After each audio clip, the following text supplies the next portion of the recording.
Welcome to the Slop Farm. Enjoy the video. In this video, I will show you how to change Honda Odyssey windshield wipers. Start with the driver's side wiper. Gently lift the wiper arm until it stands upright and locks into place. This prevents it from snapping back and damaging your windshield. Now, look closely at where the wiper blade connects to the arm. You'll see a small tab or clip that holds it in place. This is the key to releasing the old blade. To remove the old blade, press the small release tab or clip. While holding the tab, slide the old blade downwards, away from the wiper arm hook.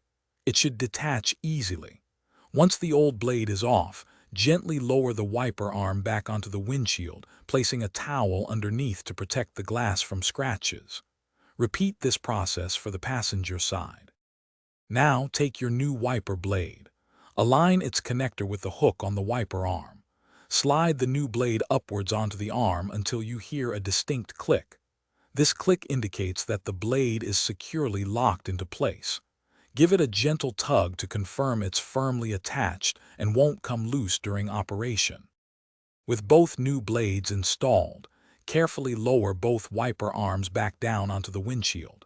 Make sure they rest flat against the glass. Remove any towels or tools you used. Finally, turn on your vehicle and activate the windshield wipers with some washer fluid. Observe their movement to ensure they clear the windshield effectively and smoothly. Thanks for watching. Consider subscribing if we helped you today.